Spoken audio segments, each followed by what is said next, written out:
తెలంగాణ యువకుల కోసం చేపట్టేటటువంటి పథకానికి మీరు ఖచ్చితంగా తెలంగాణ వాదుల పేరు పెట్టాలి. తెలంగాణ రాష్ట్రం ఏర్పడడం కోసం ప్రాణత్యాగం చేసినటువంటి శ్రీకాంతాచారి పేరు పెట్టండి, యాదిరెడ్డి పేరు పెట్టండి, లేకపోతే మహానుభావుడు కాళోజీ పేరు పెట్టండి, కొండా లక్ష్మణ్ బాపూజీ గారి పేరు పెట్టండి, దొడ్డి కొమరయ్య పేరు పెట్టండి, లేదంటే పివి నరసింహారావు గారు మీ కాంగ్రెస్ పార్టీ నుంచే దేశ ప్రధానిగా ఉన్నటువంటి పివి గారి పేరన్నా పెట్టి ఆ కార్యక్రమాన్ని ప్రారంభించాలని మేము డిమాండ్ చేస్తూ ఉన్నాం. తెలంగాణ యువ వికాసం అనే పేరుతోని కార్యక్రమం ఉండాలి కానీ రాజీవ్ యువ వికాసం అనే పేరుతోని కార్యక్రమం ఉండకూడదని, అది కూడా మీరు అవతరణ దినోత్సవం నాడు ప్రారంభిస్తున్నారు కాబట్టి మేము ఈ డిమాండ్ చేస్తూ ఉన్నాం. అదేవిధంగా తెలంగాణ రాష్ట్ర ఏర్పాటులో ఏమాత్రం భాగస్వామ్యం లేనటువంటి అనేక అంశాలను ముఖ్యమంత్రి గారు ప్రతిపాదిస్తున్నారు కానీ తెలంగాణ రాష్ట్రం యొక్క నీళ్లు తరలించుకొని పోతా ఉంటే మాట్లాడలేనటువంటి పరిస్థితి ముఖ్యమంత్రి ఉన్నది. ఎందుకోసం అంటే అక్కడ చంద్రబాబు నాయుడు గారు నదుల అనుసంధానం పేరుతోని బనకచెర్ల రిజర్వాయర్ కడతా ఉన్నాం, మేము పెద్ద బ్యారేజ్ కట్టుకుంటాం, 200 TMC నీళ్లు తీసుకుపోతామంటే కూడా ముఖ్యమంత్రి గారు ఏమీ కూడా అనలేనటువంటి పరిస్థితి ఉన్నది. ఎందుకోసం ఇంత వీక్నెస్ ఉన్నది మీకు? ఎందుకు ఇంత అసక్తత ఉన్నది? ఎందుకు తెలంగాణ ప్రజల కోసం మీరు పనిచేస్తలేరు? పక్క రాష్ట్రం ప్రయోజనాల కోసం మీరు ఎందుకు పనిచేస్తూ ఉన్నారు? ఆనాడు కేసీఆర్ గారు ముఖ్యమంత్రిగా ఉన్నప్పుడు రివర్ లింకింగ్ ప్రాజెక్ట్ ఏదైతే కేంద్ర ప్రభుత్వం ప్రతిపాదించిందో దాన్ని ఖచ్చితంగా తుపాకులగూడెం బ్యారేజ్ దగ్గర నుండి ప్రారంభించాలని కేసీఆర్ గారు ప్రతిపాదించారు.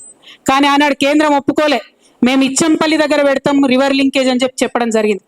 మరి ఇవాళ ఏ మీటింగ్ కాలేదు, ఏ అపెక్స్ కౌన్సిల్ కలవలేదు, కేంద్ర ప్రభుత్వం రాష్ట్ర ప్రభుత్వంతో చర్చలు జరపలేదు.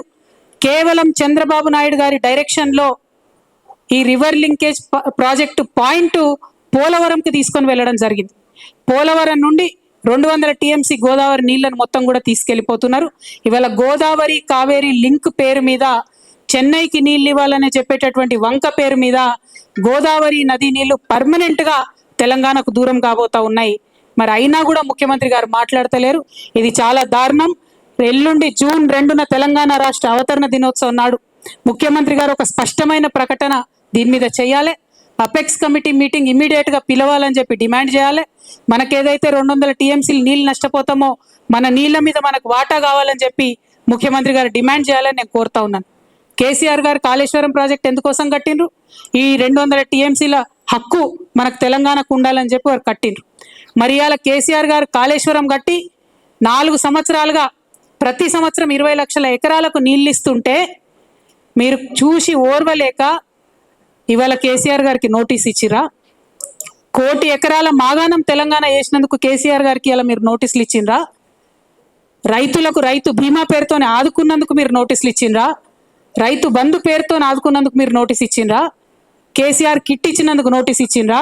తెలంగాణ ప్రజలకు మేలు చేసినందుకు నోటీస్ ఇచ్చిరా? ఎందుకోసం నోటీస్ ఇచ్చిండ్రు? అది అసలు కాళేశ్వరం కమిషనా, కాంగ్రెస్ కమిషనా అని ముఖ్యమంత్రి గారు నేను ప్రశ్నిస్తా ఉన్నాను. ప్రతి తెలంగాణ బిడ్డ కూడా బాధపడతా ఉన్నారు.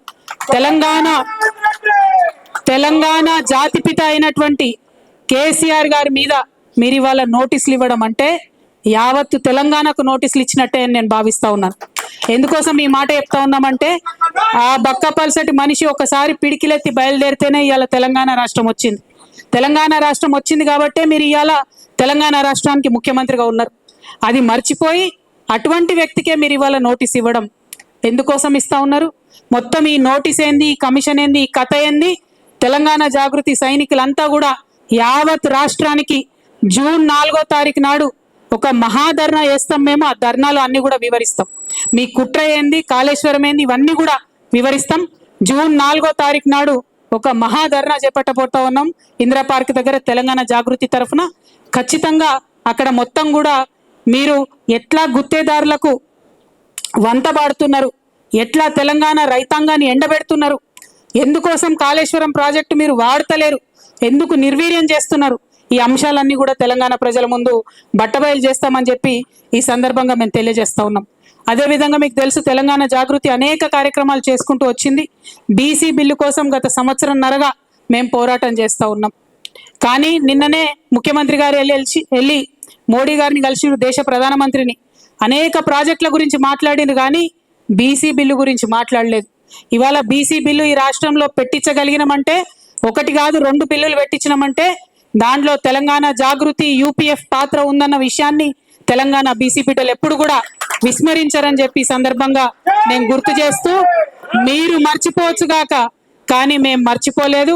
బీజేపీ వాళ్ళకి హెచ్చరిక చేస్తా ఉన్నాం, మీరు బీసీ బిల్లును డీప్ ఫ్రిడ్జ్ లో పెట్టే ప్రయత్నం చేస్తే కొన్ని రోజుల తర్వాత మళ్ళా జాగృతి కార్యాచరణ తీసుకుంటది. ఖచ్చితంగా కేంద్రానికి సెగదలిగే విధంగా రైల్ రోకా లాంటి కార్యక్రమాలను కూడా తీసుకొని పెద్ద ఎత్తున ముందుకెళ్తామని చెప్పి, బీసీలకు 42% రిజర్వేషన్లు లోకల్ బాడీ ఎన్నికలు పెట్టే లోపలనే తెలంగాణ జాగృతి తరఫున పోరాటం చేసి సాధించుకుంటామని కూడా ఈ సందర్భంగా తెలియజేస్తా ఉన్నాం. అట్లానే తెలంగాణ మహిళలకు మీరు ప్రామిస్ చేసినటువంటి 2500 రూపాయలు ఏదైతే ఉందో అది సాధించే వరకు కూడా తెలంగాణ జాగృతి విశ్రమించకుండా కూడా పోరాటం చేస్తుందని ఈ సందర్భంగా తెలియజేస్తున్నాం.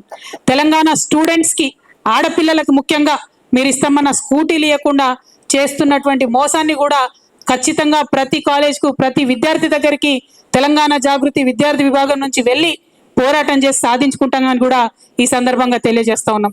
తెలంగాణ జాగృతి నుండి మైనారిటీ హక్కుల కోసం కూడా పెద్ద ఎత్తున ఉద్యమం చేస్తాం. ఎన్నడూ లేని విధంగా తెలంగాణ జాగృతిలో మైనారిటీ ముస్లిం విభాగాన్ని, మైనారిటీ క్రిస్టియన్ విభాగాన్ని, మైనారిటీ సిక్ విభాగాన్ని కూడా ప్రారంభించి మైనారిటీ సమస్యల పైన పెద్ద ఎత్తున పోరాటం చేస్తామని కూడా ఈ సందర్భంగా తెలియజేస్తా ఉన్నాం.